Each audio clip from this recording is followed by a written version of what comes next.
طالبہ تمیمہ بنت فضل عظیم صاحب. الحمدللہ رب العالمین والصلاة والسلام علی سیدنا محمد وعلى آلہ وصحبہ اجمعین. اما بعد، قال اللہ تعالی: قل للمؤمنین یغضوا من ابصارهم ویحفظوا فروجهم ذلک ازکی لهم ان اللہ خبیر بما یصنعون. وقل للمؤمنات يغضضن من أبصارهن ويحفظن فروجهن ولا يبدين زينتهن إلا ما ظهر منها. محترم صدر جلسہ، معزز علماء کرام، سامعین نظام اور اس پروگرام میں آن لائن شامل معزز خواتین اسلام، السلام علیکم ورحمۃ اللہ وبرکاتہ. ہم ایک ایسے دور میں کھڑے ہیں جہاں آنکھیں آزاد ہیں مگر دل بے چین ہے، معلومات عام ہے مگر سکون نایاب ہے، اور ترقی کے شور میں انسان اپنے باطن کی آواز کھوتا جا رہا ہے. ایسے ہی ماحول میں پردے کا حکم ہمارے سامنے آتا ہے، نہ کسی پابندی کے طور پر، نہ کسی جبر کے طور پر، بلکہ ایک حکیمانہ نظام کے طور پر جو انسان کو بکھرنے سے بچاتا ہے اور معاشرے کو سنبھال کر رکھتا ہے. محترم حضرات، قرآن حکیم کا اسلوب دیکھیے. اصلاح کا آغاز مرد سے کیا گیا ہے، نگاہ جھکانے کا حکم، پھر عصمت کی حفاظت اور پھر معاشرتی حدود کی تکمیل. یہاں قرآن صرف حکم نہیں دے رہا بلکہ ایک تہذیب تشکیل دے رہا ہے. اللہ تعالیٰ فرماتے ہیں: ذَلِكَ أَزْكَىٰ لَهُمْ، یہ ان کے لیے زیادہ پاکیزگی کا باعث ہے. یہی تزکیہ شریعت کا منشا ہے کہ انسان کی نظر بھی پاک ہو، اس کا دل بھی اور اس کا باطن بھی. پھر ارشاد فرمایا: وَلَا يُبْدِينَ زِينَتَهُنَّ إِلَّا مَا ظَهَرَ مِنْهَا، اپنی زینت کو ظاہر نہ کرے مگر جو کچھ ظاہر ہو جائے. اور مزید فرمایا: يُدْنِينَ عَلَيْهِنَّ مِنْ جَلَابِيبِهِنَّ ذَلِكَ أَدْنَىٰ أَن يُعْرَفْنَ فَلَا يُؤْذَيْنَ. وہ اپنی چادروں کا کچھ حصہ اپنے اوپر ڈال لیا کرے، یہ اس کے زیادہ قریب ہے کہ وہ پہچانی جائے اور ایذا نہ دی جائے.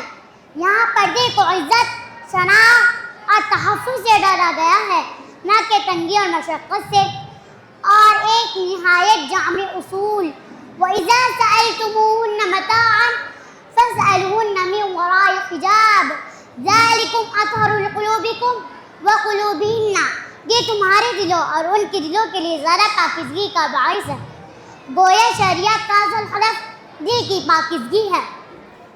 محترم حضرات، نبی کریم صلی اللہ علیہ وسلم نے فرمایا: الحیاء شعبۃ من الایمان، حیا ایمان کا ایک حصہ ہے.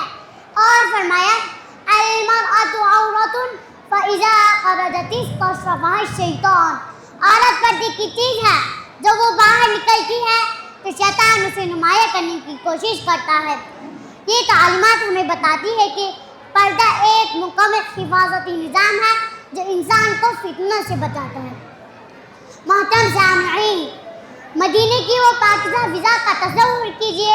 جب پردے کا حکم نازل ہوتا ہے تو گھروں کے اندر فوراً عمل کی روشنی پھیل جاتی ہے. حضرت عائشہ رضی اللہ تعالیٰ عنہ فرماتی ہے کہ انصار کی خواتین نے فوراً اپنے آپ کو ڈھانپ لیا. یہ صرف اطاعت نہیں، یہ عشق تھا.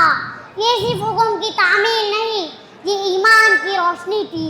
اور حضرت سعدہ رضی اللہ تعالیٰ عنہ کا وقار یہ بتاتا ہے کہ پردہ ہر شخصیت کو چھپاتا نہیں بلکہ اسے بلند کرتا ہے. یاد رکھیے، جس معاشرے میں نظر بے قابو ہو وہاں قانون کمزور پڑ جاتا ہے. محترم حضرات اور معزز خواتین، پردہ نگاہ کو پاک کرتا ہے، دل کو محفوظ کرتا ہے، خاندان کو مضبوط کرتا ہے اور معاشرے کو مہذب بناتا ہے. یہ پابندی نہیں، یہ حفاظت ہے. یہ تنگی نہیں، یہ توازن ہے. اور جب یہ نظام کمزور ہوتا ہے تو دلوں میں بے چینی آتی ہے، تعلقات میں اعتماد کم ہوتا ہے اور معاشرہ اپنی داخلی مضبوطی کھو دیتا ہے. یہ بات ہم جذبات سے نہیں بلکہ حقیقت سے کہہ رہے ہیں. محترم حضرات، شریعت انسان کو محدود نہیں کرتی بلکہ اسے محفوظ کرتی ہے، سنوارتی ہے اور بلند کرتی ہے۔ پردہ عورت سے پہلے مرد کی نگاہ سے شروع ہوتا ہے اور معاشرے کی اصلاح فرد کے دل سے۔ آئیے آج ہم یہ عہد کریں، ہم اپنی نگاہوں کی حفاظت کریں گے، ہم اپنے دل کو پاک رکھیں گے اور ہم شریعت کے اس حسین نظام کو شعور کے ساتھ اپنائیں گے۔ اگر ہم نے یہ کر لیا تو نہ صرف ہماری ذات سنور جائیں گی بلکہ ہمارا معاشرہ بھی وقار، پاکیزگی اور توازن کا نمونہ بن جائے گا۔ اللہ تعالیٰ ہمیں حقیقی حیا نصیب فرمائے، ہمیں اس پیغام کو سمجھنے اور اپنانے کی توفیق دے اور ہمیں ان لوگوں میں شامل فرمائے جو اس کے احکام کو خوبصورتی کے ساتھ اپنی زندگی کا حصہ بناتے ہیں۔ وآخر دعوانا ان الحمد للہ رب العالمین۔